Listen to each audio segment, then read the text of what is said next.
There are three main reasons why you go to McDonald's. One, they're constantly around you. You see them everywhere. They're close to you. Down the street, so leave McDonald's right down here at my street. They're always 5 minutes from where you're at. Two is, most likely almost everyone has had McDonald's before. You know what it tastes like. You know it probably doesn't get any better than this, any worse than this. So it's familiar. You got familiarity with McDonald's. Three is they do not waste your time. Every advert they have, everything. You got the food right there. That's what you're gonna get. The pricing, that's what you're gonna get. Another reason, of course, is the price. But how do you relate this to be a YouTuber, you might ask? You need to think of yourself like a brand, a product, or even an advertisement when you're trying to make it big on YouTube or any app or any way online. First one being you are always around.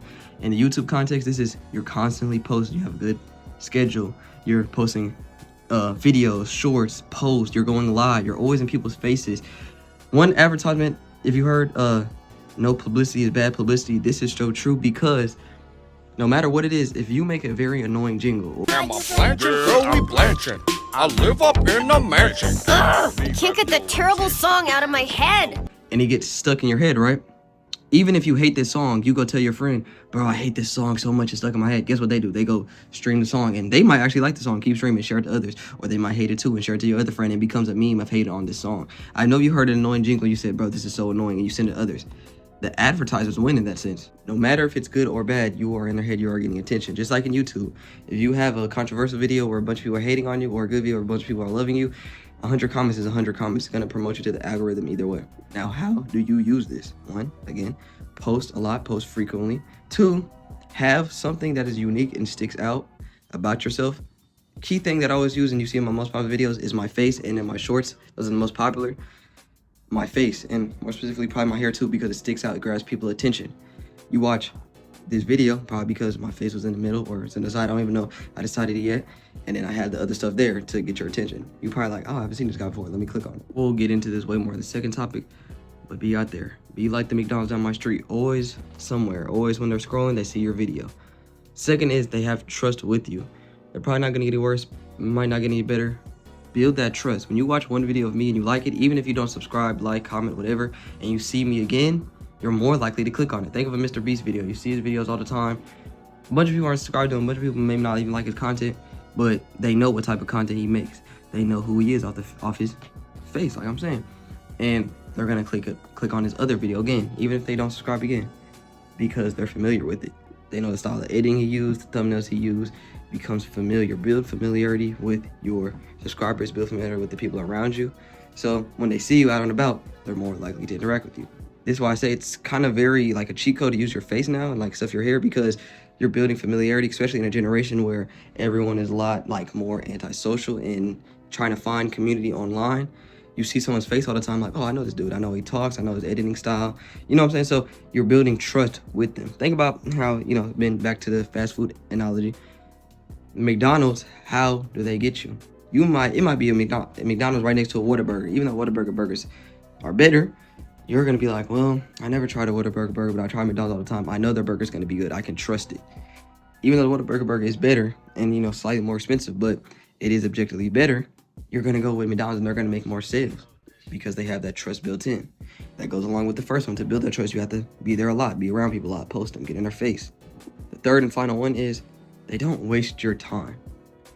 This is a very important one. With advertisement, they don't start the advertisement. Good advertisement, they don't start off with, hi, I'm the CEO of McDonald's, Wendy Warhouse, and I've had a great day today. And no, we don't care about you. We care about the burger or what you're talking about. A video is just like this. A big problem we all start off with, and I see a lot of people start off with, and I say to try to avoid, is stop starting the video off with, what is up, YouTube? BKL back with second video in like, what's it been, a month or two? Hi, my name is this, I had a bad day today. And then, no, get to the video. If you have a video about Elden Ring, start off with you playing Elden Ring. Maybe don't even be on the title screen. Be out in the world already playing. Because this is how you grab people's attention. We already know everyone has short attention span. That's why TikTok is the most popular app. So why would I start a video off with, oh yeah, I'm Booker, I'm this? No one's gonna care. You're gonna click off, you're not gonna get watch hours. If you have to say this, say it near the end or say it through the middle of the video. This all relates to school, actually. My favorite subject, ELA, helped me the most with this. Think of your video, not just the McDonald's analogy, but another one, as a ELA essay. What's the most important part? The hook, because it hooks people in. Your first sentences are so important. As a YouTuber, you have 3 hooks. You have your thumbnail. Your thumbnail is your most important hook because it's the visual image people see. I can get an image of what your video finna be like. That's why I have my face on here, because oh, I'm probably gonna see this guy during the video. I also use bold words like red a lot. I use other things in the images, like in this one I use brands that you would know of: Air Jordan, Coca-Cola, what's the other one? Oh, McDonald's, yeah, literally in there. And I use red wording. I blurred them, put shadow in, emphasize my face. I don't know if I put a border around my face. I low-key forgot. But I'm doing these things because it's gathering your attention and I'm not wasting your time. Your second hook is your title. You have to have a strong title. When you're making a title, try to make a claim and not just a statement. So if, like this video, you need to become a product or you need to become an ad, it's more urgent. People are like, people are gonna get a little offended. Like, I don't need to become a product to be a YouTuber. I don't need to do this, but you're gonna click. If I start a title off of, maybe you should become a product or whatever, soft like that, people are gonna be like, oh, he's not talking about nothing. Make a statement, even if it's bold, even if it's kind of offensive, irrational. Statements attract people. I see a bunch of those videos where it's like, they say very offensive things in the title that look offensive, but you click on the video, it's actually like a pretty informative video, and that works because the title is bold. Just like how, think of DJ Khaled, he'd be like, we the best. That's a bold thing. Like, you not the best, we the best. Like, what that mean? It's bold, it's out there, it's eccentric. You want to have something like that as your title. That is like more of the old side of ELA, where it's like the hook paragraph, but be bold, be eccentric. Second is the body. Now, this is your video. This is where you have to, get better. Your editing, what it is, the actual meat of the video. This is what you is. This is where you can put your introduction, but I don't recommend it. But this is, just your video. I can't really get too much deep into this because whatever your video is, I can only speak in general for the first and the last. But yeah, this is your video. Third is the conclusion. That's where you're wrapping up the video. This is where, if you want to talk about your day and stuff, I'd recommend it. If you notice at the very end of my videos, probably even this one, at the end is when I talk about myself, because if you're more likely to stay toward the end, you probably care more about what I had to say about my day or whatever. All the new people, they just want to see the video. Let the people get what they want. Think of yourself like a product, and like in the way you're selling or whatever. But if you're like, okay, when you are watching a video, now you watch a video because we are all very hypocritical, I would say. We make a video and we start off, hey y'all, I'm having a great day, I'm just chilling, and we like, oh, this is a great video, why don't nobody watch it? But you click on a video and they start off like that, you immediately click off.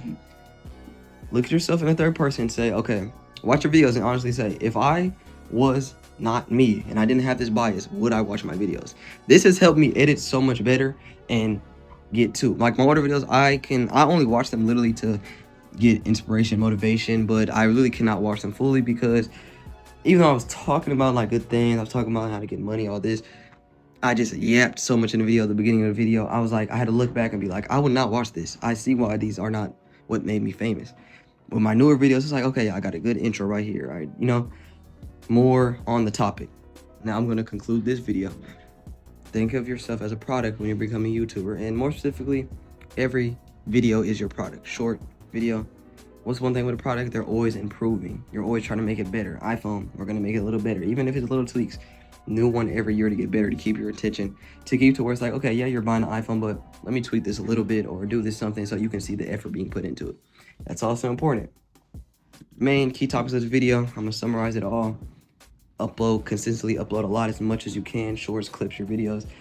Do it on multiple sites as well as too, so you can be in more people's faces. The more you are in people's faces, the more they're with you. Think about how a rapper has an annoying song and you're hearing it everywhere, they're playing it, and now you're like, you might search up the song to see, okay, maybe it's better. They got you right there. Second is familiarity. If you are making actual good content and people love it, people like your titles, whatever, even if they don't subscribe like immediately away, if they see it on your feed again, they're more likely to click on it.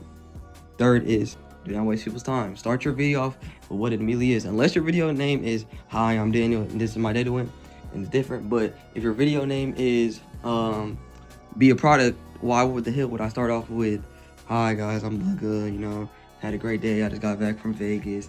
I'm wasting your time. You're probably gonna click off, you're gonna get bored. You're gonna be like, man, this dude scammed me. He had a great thumbnail, a great title, but his hook and what originally went there is not that good. And yeah, this video was low-key just to talk about ELA. I just put it in the product I'm not even a big fan of school. I just graduated early, but I loved ELA, and I always felt like the stuff they teach you in ELA, you can almost use it like anywhere, especially if you're getting into marketing, business. It applies everywhere. And the most important part being the hook, because it's what hooks you in. Make a strong hook. I see a lot of people where it's like you're working so hard on your video and you give your thumbnail 5 minutes. I say make your thumbnail before your video, or spend a lot of time on your thumbnail. You know what I do with thumbnails? I make some on my phone with Pixar to see it. I go in here with I go on the computer with Pixar to edit it, to make sure the text is bigger. I'm looking at things, I'm adding shadowing. I'm finna show you right here all multiple versions of this video, and I'm always just constantly improving, seeing what better, searching what's new things. Product, what are companies trying to do? Okay, if your channel is the company and you're the CEO, whatever, your videos are the products. Always improve and get better. It's a stair. It's stairs. You're going up. I love y'all, man. I want y'all to have a great day. Peace.